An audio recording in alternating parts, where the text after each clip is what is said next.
trapped and critically injured in her wrecked car, the billionaire found herself spiraling into despair. But as she recognized her rescuers, the very people she'd always dismissed, she recoiled, instantly rejecting their aid and creating distance. What she never anticipated was that they wouldn't just save her from death, but from the confines of her own prejudice. For the first time she was pulled into a world where her wealth, influence and status held no weight. The road stretched ahead, an endless, desolate ribbon of asphalt carving through the dense, dark wilderness. Towering trees loomed on either side, their skeletal branches reaching into the night like gnarled fingers, swaying to the wind's soft whisper. The world was utterly silent, broken only by the steady purr of the engine, a sound barely registering to the woman at the wheel. Victoria Harper did not belong in places like this. Forgotten roads, remote landscapes, territories where no one of real consequence existed. She thrived in penthouses overlooking glittering cityscapes, in conference rooms where entire industries bent to her will. Out here there was only isolation, miles of emptiness, and she had no patience for it. Her manicured fingers tightened around the leather steering wheel as she pressed the gas pedal harder. The Porsche Cayenne surged forward, devouring the road beneath its tires. A cold, indifferent expression settled on her face, the dashboard's blue glow casting sharp shadows across her angular features. She possessed an almost surgical beauty. Flawless skin, perfectly sculpted cheekbones, lips painted in a red too sharp to be warm. Yet there was no softness to her beauty, no warmth, only rigid control. The notification on her phone flashed again, illuminating the passenger seat beside her. "Your meeting in San Francisco is confirmed. The contract is waiting." She smirked to herself, another deal secured, another victory. Victoria had spent a lifetime climbing, and now at 40 she'd reached the summit. CEO of Harper Financial Group, a billionaire. A name whispered in boardrooms with a mix of admiration and fear. People bowed to her, catered to her, feared her. She dictated futures, crushed those who stood in her way, and had never needed help from anyone. Her eyes flicked to the speedometer. 85 miles per hour. Fast but not fast enough. She pressed harder. Road signs blurred in her peripheral vision. Sharp turn ahead. Reduce speed. She barely registered them. Warnings were for people who played by the rules. She made the rules. Then movement. A flash of brown fur, two glowing eyes wide with panic. A deer. The creature lunged from the tree line, its hooves skidding against the asphalt, freezing in the middle of the road, muscles locked in terror. Victoria's reaction was instantaneous. A sharp, too sharp yank of the wheel. The Porsche veered violently, tires screaming in protest as the SUV's momentum shifted, the back end swinging wildly. The guardrail rushed toward her, and for the first time that night, a sliver of fear pierced through her chest. The metal barrier crumpled like paper beneath the car's sheer force. The Porsche shattered through it, flung forward into open air. For a breathless moment she was weightless. Then the world tilted. The first impact came fast. The front end smashed into the rocky slope below, metal shrieking as the frame buckled inward, glass exploding. The seatbelt locked around her ribs like an iron grip. Victoria's head snapped sideways, skull slamming into the driver's side window, a burst of white-hot pain blinding her. The car flipped, earth and sky trading places again and again. Branches snapped like brittle bones. Jagged rocks tore into the undercarriage. She was a puppet, yanked in every direction by forces she couldn't control. Then stillness. The wreckage settled, wedged between two thick trees, tilted at a precarious angle. Smoke curled from the hood, mixing with the sharp scent of gasoline. The dashboard flickered weakly, illuminating the ruins of what had once been a luxury car. Inside, Victoria Harper lay motionless, her breathing shallow, uneven. Blood seeped from a gash at her temple, trailing down her cheek. A shard of glass jutted from her arm. Her hands, the same hands that had once signed billion-dollar contracts with the flick of a pen, now lay limp against the cracked leather seats. The woman who had built an empire, who had never once relied on another soul, was now powerless. The night stretched on, indifferent, and for the first time in her life Victoria Harper had no control. The night pressed in, thick and suffocating. The air was dense with the scent of gasoline and damp earth. Smoke curled from the wreckage, rising in slow, ghostly tendrils against the backdrop of the towering trees. Somewhere in the distance a lone cricket chirped, oblivious to the twisted metal and shattered glass that now littered the ravine. The world remained silent, indifferent. Then footsteps. Light at first, hesitant. The soft crunch of dried leaves beneath small, quick steps. Then heavier, steadier strides following behind. Two shadows emerged from the darkness, their outlines barely visible beneath the fractured moonlight. John moved first, his breath coming fast, chest rising and falling from the effort of running. At 14 he was lean but strong, his body accustomed to the demands of survival. His sister Aisha, just 10, clutched a small woven basket in her hands, its contents forgotten the moment they heard the crash. John reached the edge of the wreckage, eyes narrowing as he took in the scene before him. The car, what was left of it, was wedged against two trees, the hood crushed inward, windshield splintered like an intricate spiderweb of fractured glass. Steam hissed from beneath the mangled frame, the sharp acrid scent of coolant mixing with the burnt metallic tang of oil and rubber. His gaze dropped lower, scanning through the broken window. Then he saw her, a woman, white, well-dressed. John's fingers curled into fists. His first instinct, sharpened by experience, was hesitation. He knew people like her. Untouchable, entitled, ruthless. He had seen their kind breeze through the nearest city, stepping out of their polished cars with a look of thinly veiled disdain for everything around them. They never saw people like him, never acknowledged them unless they needed something. And yet here she was, vulnerable, injured, powerless. Aisha stepped beside him, her small voice cutting through the cold silence. "She's hurt," she whispered, her dark eyes wide, scanning the streak of blood on the woman's temple. John exhaled sharply. He knew what the right thing to do was, but did she deserve it? For a moment he stood still, torn between action and resentment. But then Victoria stirred, a weak, unconscious groan escaping her lips, her body shifting slightly against the seat. He was alive. John cursed under his breath. "Damn it. Help me," he muttered to Aisha, already moving. He climbed onto the crumpled hood, boots scraping against the twisted metal. The door wouldn't budge. He tried again, fingers tightening around the handle, yanking with everything he had. It held firm, crushed by the impact. Aisha, trembling but determined, scrambled onto the passenger side, her small hands pressed against the cool, shattered window. "She's trapped," Aisha breathed. John didn't hesitate.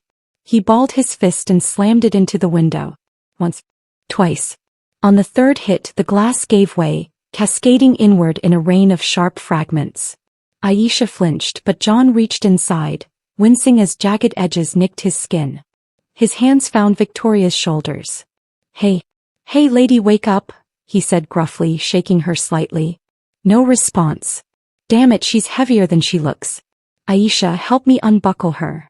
The girl leaned in, small fingers fumbling for the seatbelt latch, her breath shaky but steady.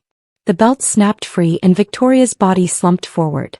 John caught her just in time, gritting his teeth as he maneuvered her limp form through the broken window. The moment her weight shifted onto him, he staggered under the burden. Not because she was impossibly heavy, but because she was dead weight, unconscious, completely dependent on him. The irony wasn't lost on him. They dragged her out, slow and careful, John bearing most of the weight as Aisha steadied her legs. The descent back to solid ground was painstaking, John's arms trembling by the time they reached the forest floor.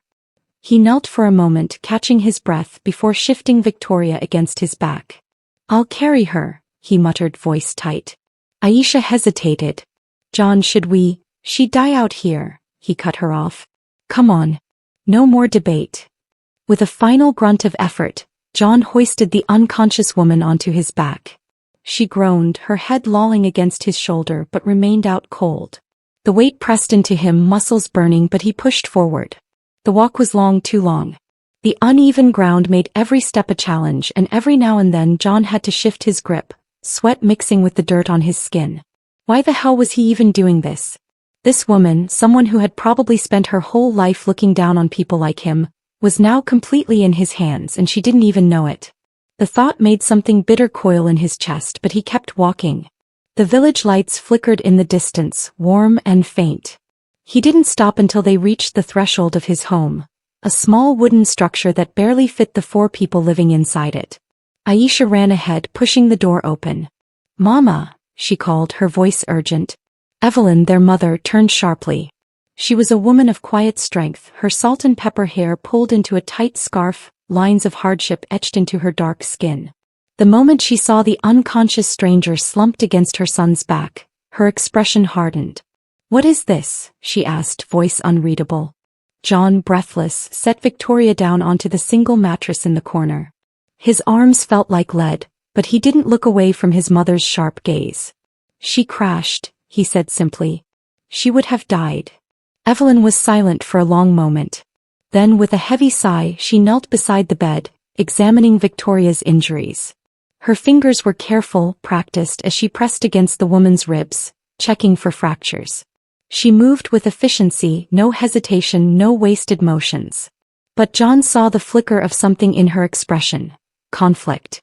She had spent her whole life knowing what people like this woman thought of her. She had been dismissed by them, ignored, belittled. And yet here she was, treating her wounds. She exhaled slowly, then with quiet resolve she turned to Aisha. "Boil some water. Get my herbs, see." Aisha nodded and disappeared into the back room. John watched his mother, his jaw tightening. "You don't have to." Evelyn cut him a look. "We do not turn away the injured." John swallowed hard. His mother was a better person than him. Still, as he looked down at the unconscious woman lying in their home, he couldn't shake the uneasy feeling in his gut. He would not be grateful. He knew that. But it didn't matter because people like them didn't do good things for a thank you. They did them because it was right. And so, as Victoria Harper lay there, breathing shallow, unaware of the hands that had just saved her life, Evelyn silently continued dressing her wounds. Pain was the first thing Victoria felt. A slow, pulsing throb in her skull, a dull ache spreading through her ribs. Her body was heavy, leaden, each breath a struggle against the tightness in her chest. The air smelled strange, earthy, laced with something herbal, something unfamiliar. Her eyelids fluttered open and the world came into focus. The ceiling above her was rough wood, darkened with age, the slats uneven. A ceiling fan lazily turned above her. The walls were bare, save for a few shelves lined with glass jars and cloth-wrapped bundles. The bed, if it could even be called that, was a thin mattress atop a wooden frame, the sheets coarse against her skin. The room was small, dimly lit by a single kerosene lamp. This was not a hospital. This was not her world.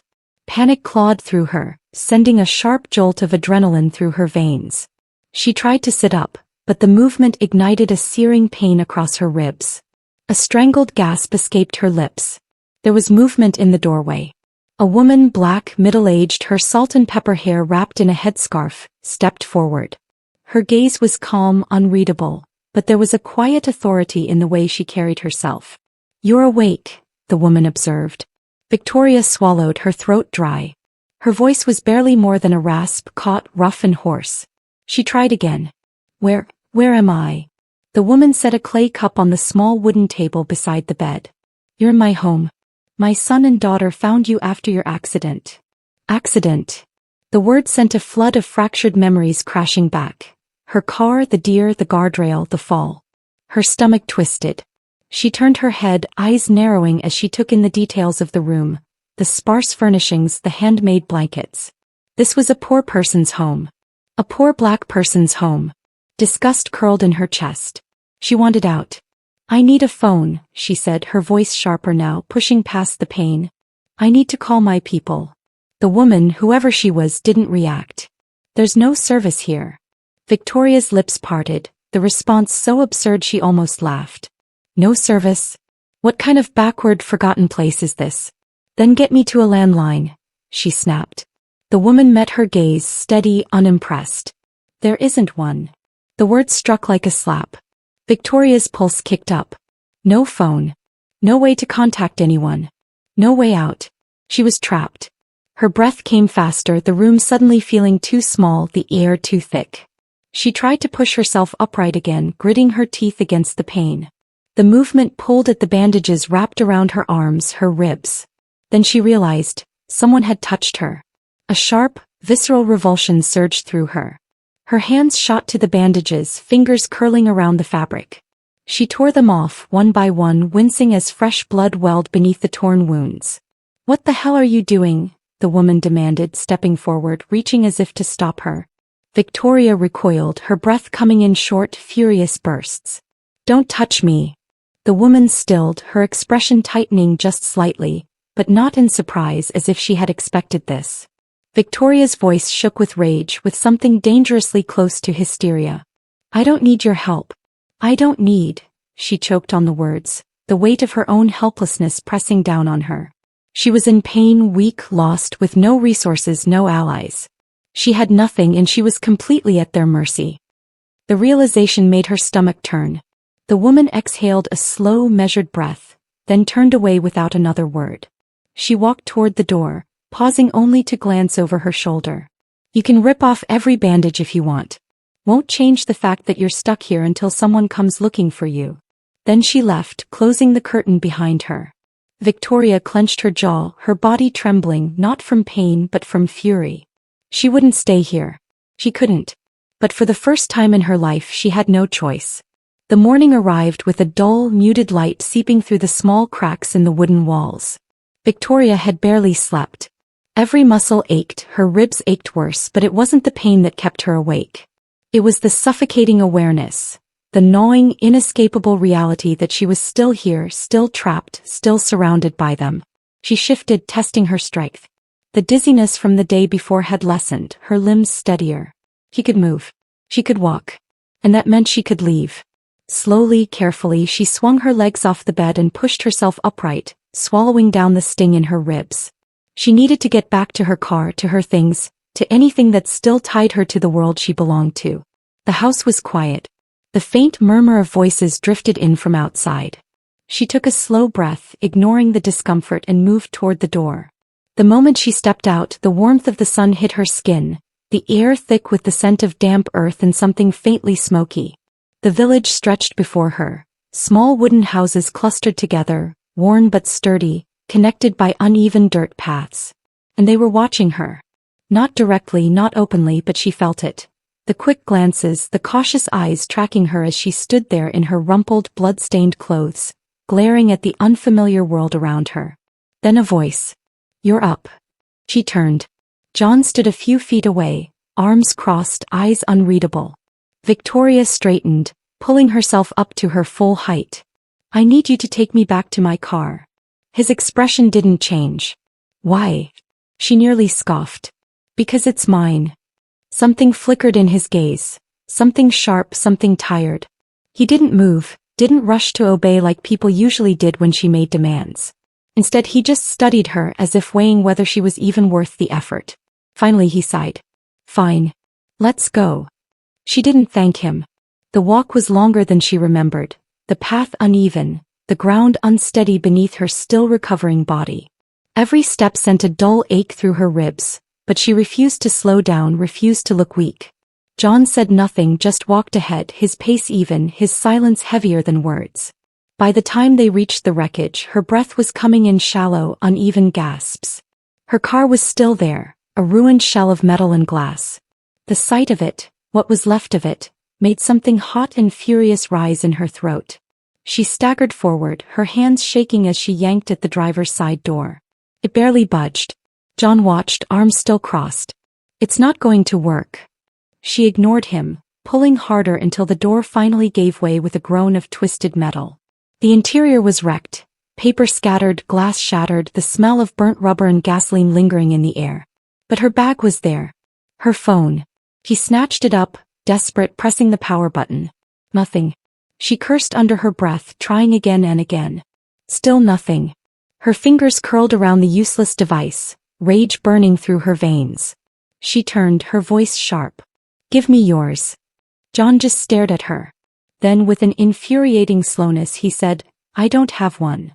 She let out a bitter laugh, half disbelief, half exhaustion. "Of course you don't." He didn't react. Her hands clenched, nails digging into her palms. "There has to be some way to call for help. A landline, a radio, something." His expression hardened, his voice calm but firm. "I told you there's nothing. You're stuck here until your people come looking for you." The words landed like a blow. No escape. No contact. No control. She had never felt this kind of helplessness. Her legs trembled, the weight of it all pressing down on her, suffocating. For a moment, just a moment, she wanted to scream. Instead, she swallowed hard and turned away. Let's go. She didn't look at him as she said it, didn't acknowledge the way his eyes lingered on her, as if waiting for something. They walked back in silence. That night, as she sat at the wooden table with their food in front of her, she barely tasted it. For the first time in her life, she was no longer the one giving orders. The morning arrived, thick with humidity, the air dense and unmoving, clinging to Victoria's skin. She had barely slept, her mind running in endless circles, grasping for a solution that didn't exist. Every second in this place felt like a slow erosion of everything she had built. Her power, her influence, her control. She needed out. But the reality of her situation sat heavy in her chest. There was no way out. Not yet. The village was already awake, the quiet hum of morning activity filling the air. Women carried baskets on their heads, their feet kicking up dust as they moved. Children ran barefoot along the dirt paths, their laughter sharp against the silence in her chest. No one paid her any mind.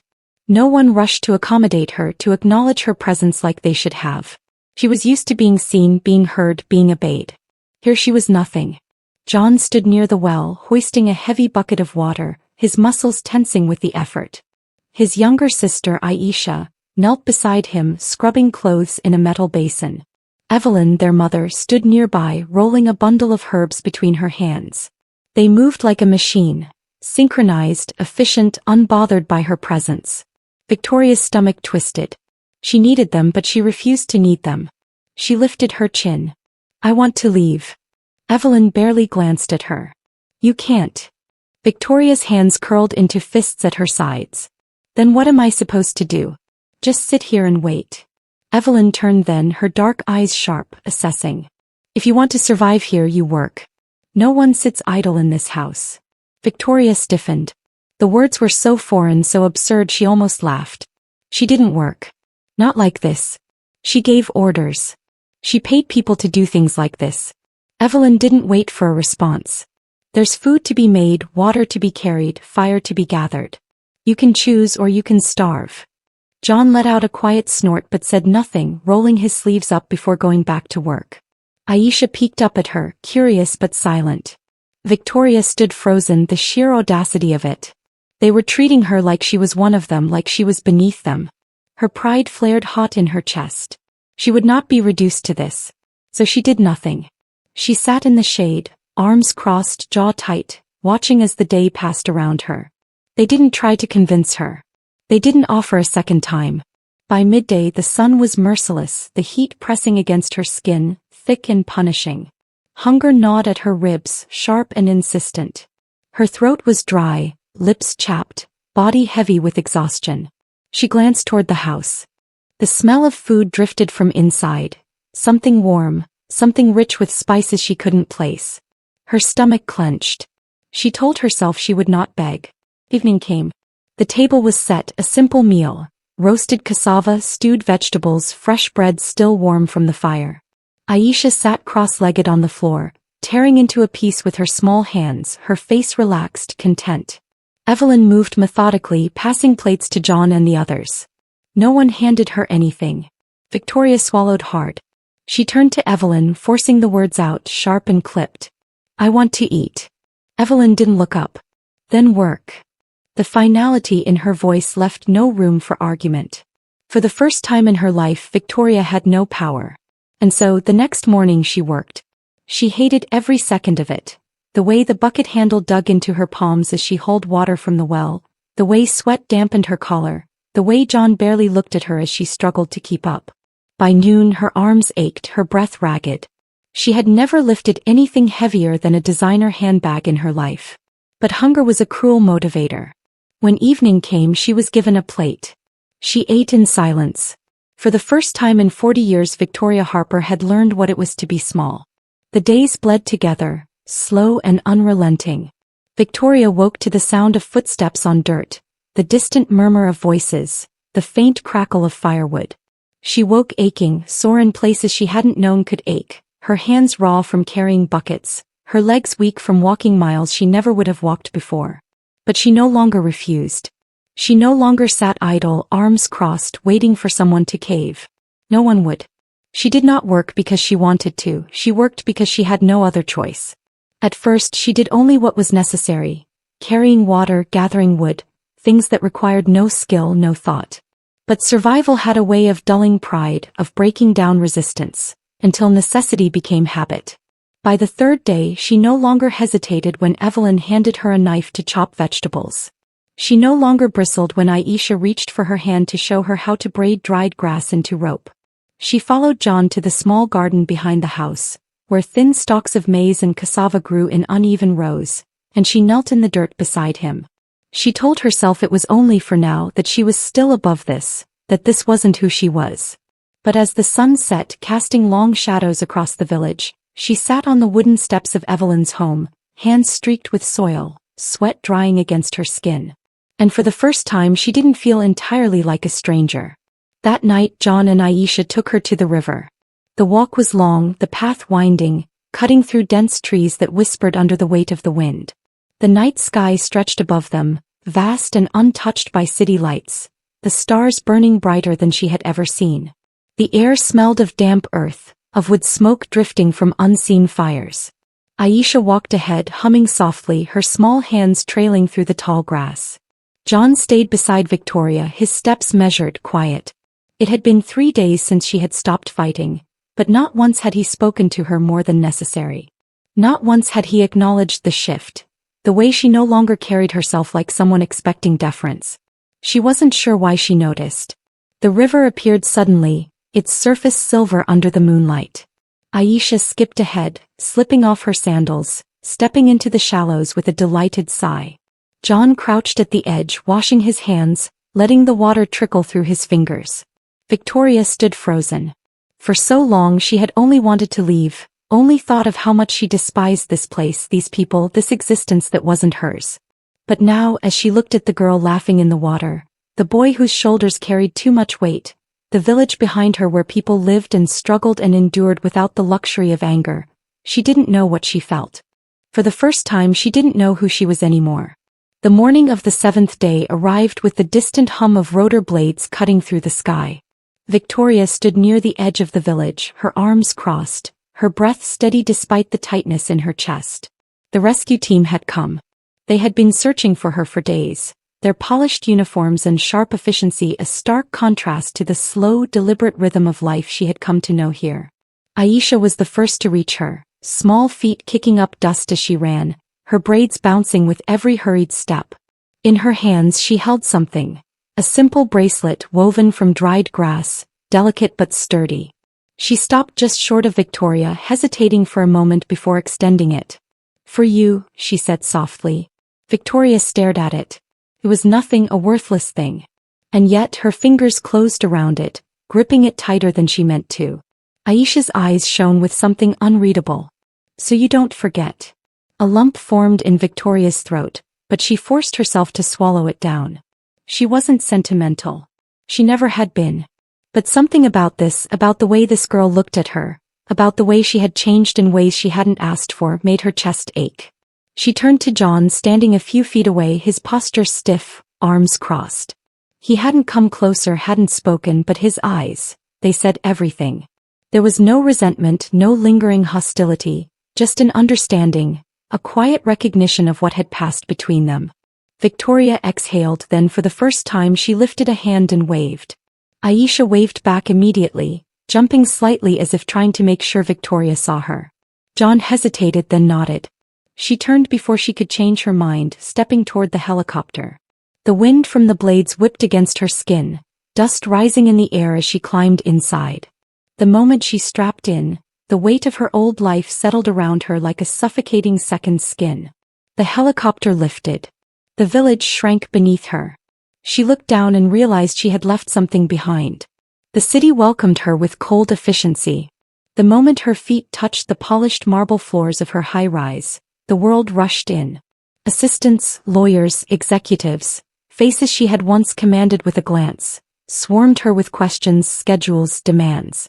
Her office was just as she had left it, an empire carved out of steel and glass, untouchable, powerful, hers. But nothing felt the same. The first week back she moved through her days as if nothing had changed. She attended meetings, made decisions, signed contracts. But at night, when she was alone in her penthouse, surrounded by silence too deep and too empty, her fingers would graze the woven bracelet still looped around her wrist. 1 month later she made a decision. When she arrived at the village again, it was with an entourage. Workers carrying medical supplies, crates of food, blueprints for a new school, a plan for a permanent clinic. But Victoria didn't move with the same arrogance she once had. She didn't expect gratitude, didn't demand recognition. She listened. She found Evelyn first, standing outside her home, arms folded, expression unreadable as she watched the vehicles unload. Victoria held out an envelope. Money enough to change everything. Evelyn didn't take it. "We don't need charity," she said simply. Victoria had expected that, but this time she didn't scoff, didn't pull back in frustration. Instead she asked, "Then what do you need?" Evelyn studied her. Then she gestured toward the village. "Something that lasts." And Victoria understood. She didn't just give money, she built a school, a medical center, a foundation designed not as a handout, but as an investment in something that had already been strong long before she arrived. The day it was completed, she found John standing outside the new clinic, hands in his pockets, watching. His children ran through the freshly painted doors of the school. Victoria stepped beside him. For a long time neither of them spoke. Then without a word, John turned and extended his hand. Victoria looked at it, then slowly she shook it. Not as a transaction, not as a show of power, but as a recognition of something real. As she left the village for the second time, she no longer felt like she was leaving something behind, because this time she had given something back. And for the first time in her life she had learned that power was not in what you controlled, but in what you chose to change. Join us to share meaningful stories by hitting the like and subscribe buttons. Don't forget to turn on the notification bell to start your day with profound lessons and heartfelt empathy.